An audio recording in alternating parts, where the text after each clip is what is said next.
Hello everybody, hope you are fit and fine.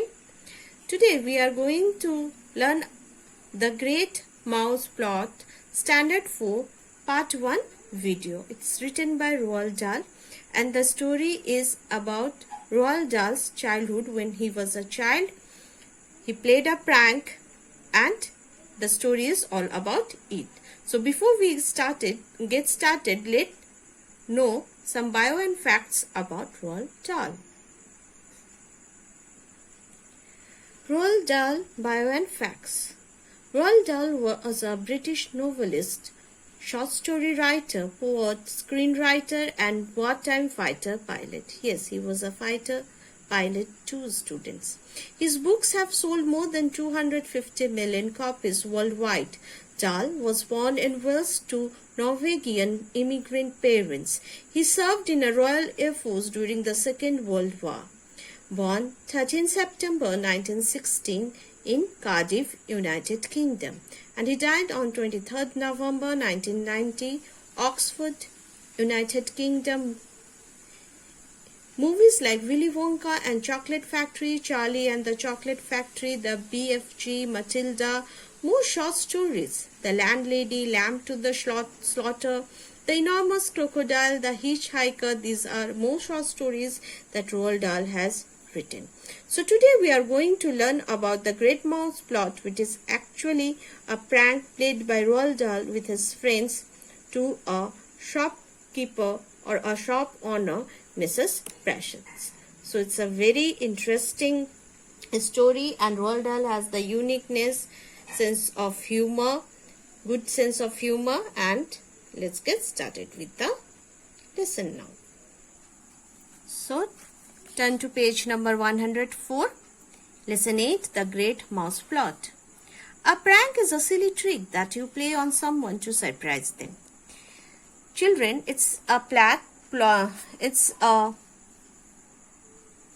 prank is actually a silly trick that every time we play on our siblings or cousins or friends to surprise them.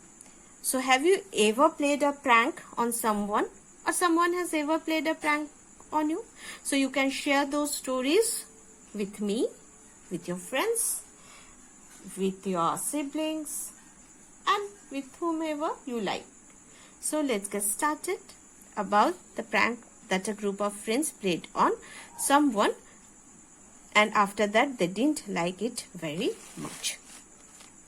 My 4 friends and I had come across a loose floorboard at the back of the classroom. When we lifted it up, we discovered a hollow space underneath. This, we decided, would be our secret hiding place for sweets and other small treasures.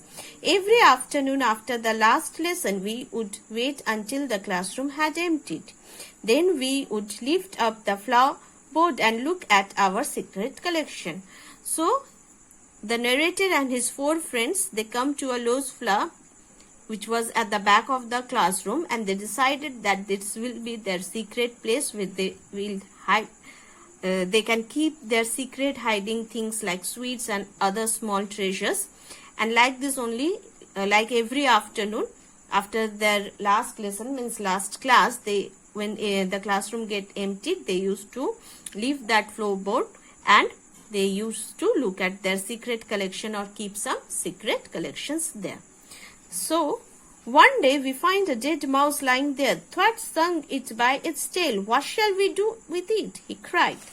It stinks, someone shouted. Throw it out of the window quick. So one day when we just opened that floorboard and this found his friend Thwart, he found a mouse lying there, dead mouse lying there, and he just took it out of its tail and started swinging. And he cried, what now we will do with this thing? The one of the other friends shouted and said, it's just stinky, it's having a bad rotten smell, just throw it away from the window. Hold on, I said, don't throw it away. The boy said that, hold on, you don't throw it away. Thwart hesitated. They all looked at me. Why don't we? I said, slip it into one of Mrs. Pratchett's jars of sweets. Then when she puts her hand in to grab a handful, she'll grab a stinky dead mouse instead. So Thwaites hesitated to throw it away, and other friends looked at him and asked why we are not going to just throw it away, what we are going to do with that. Then the narrator said that we will just make a prank to Mrs. Pratchett's. Mrs. Pratchett was a sweet shop owner, and when she will go to grab those sweets, she will just grab the dead mouse which is stinking. Mrs. Pratchett owned the sweet shop. She never smiled or greeted when we went to the store.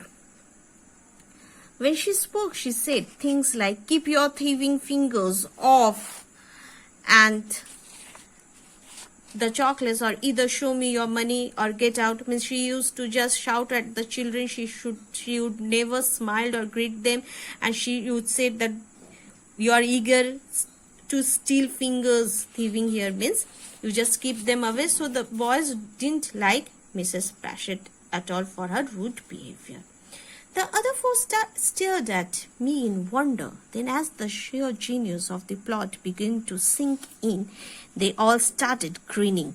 They slapped me on the back. They cheered me and danced around the classroom.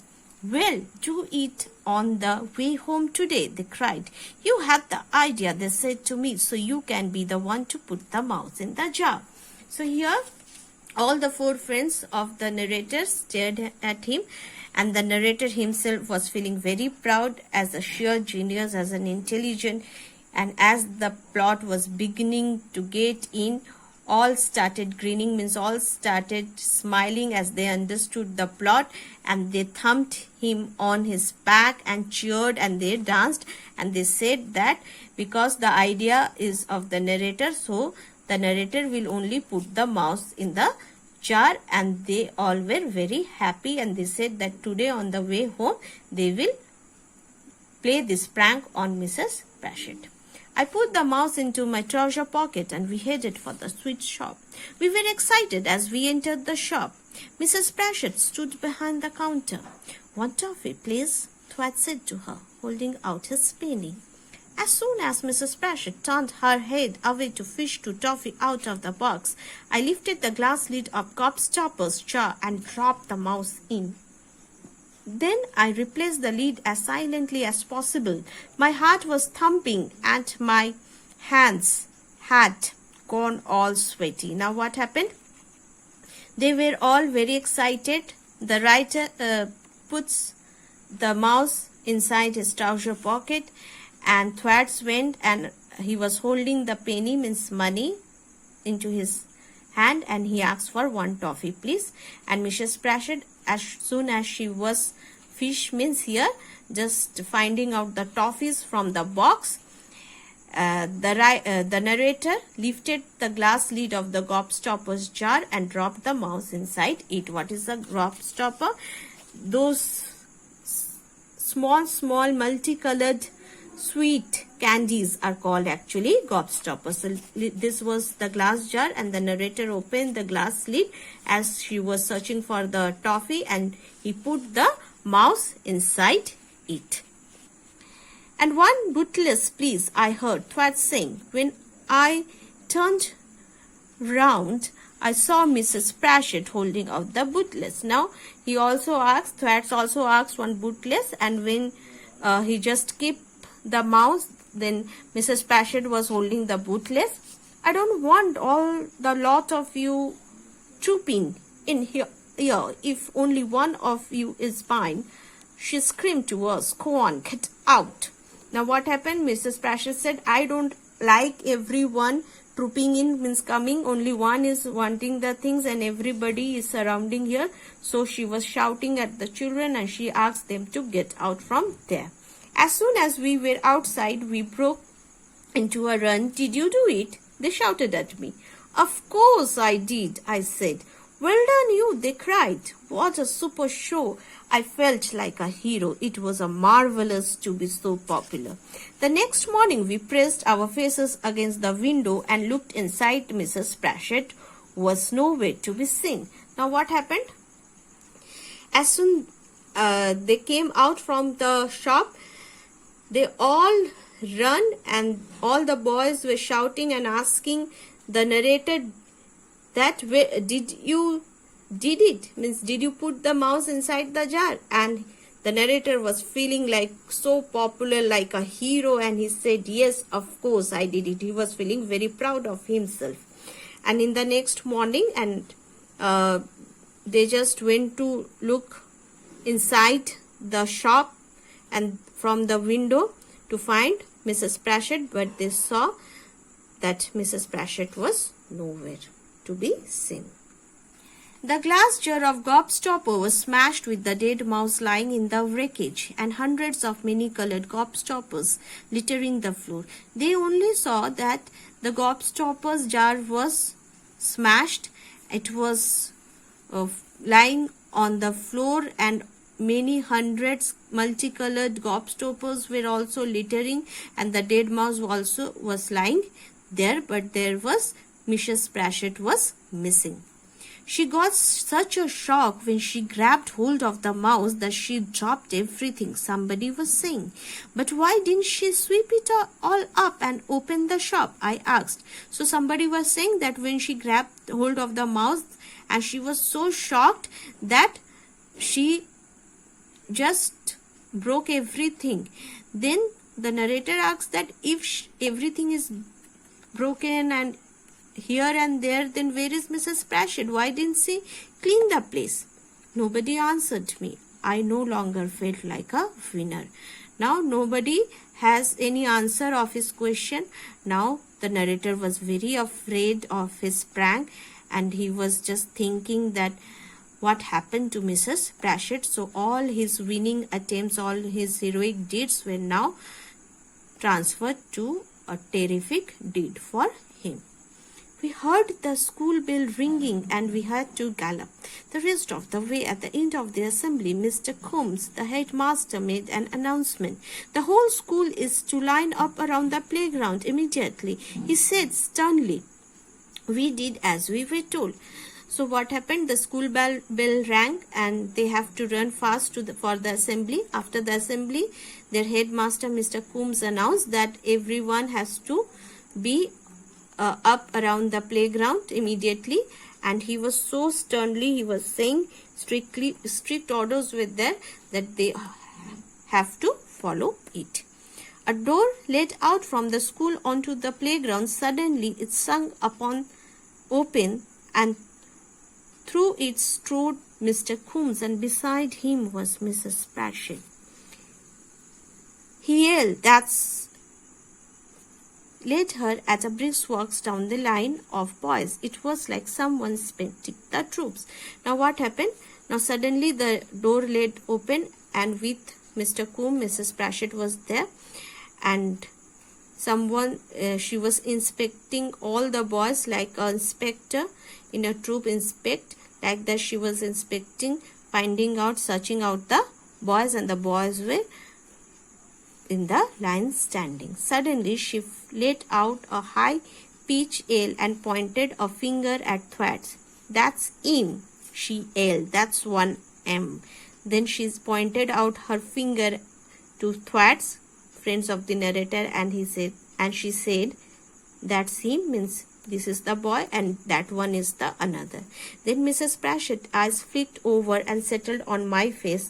I looked down at the surface of the playground. Now Mrs. Pratchett's eyes settled on the narrator's face, and the narrator was just looking down at the surface of the playground. "That one there," she yelled, pointing at me, "and him, and him, and him," she said, stabbing her finger at the other three. "I have got their names," said Mr. Coombs. Then Mrs. Pratchett, she came and complained to the headmaster, and she pointed out to the narrator, to his other three friends, and Mr. Coombs said that "I have got the names of the boys who played pranks on you." So it is an extract taken from the boy, and this story written by Roald Dahl. So what is your homework now? You know it well. You have to note down all the word meanings from the book, and you have to write it in your school copy. In the next part of the video, we will do the question answers and exercises. Till then, take a very good care of your health. Take care. Bye-bye.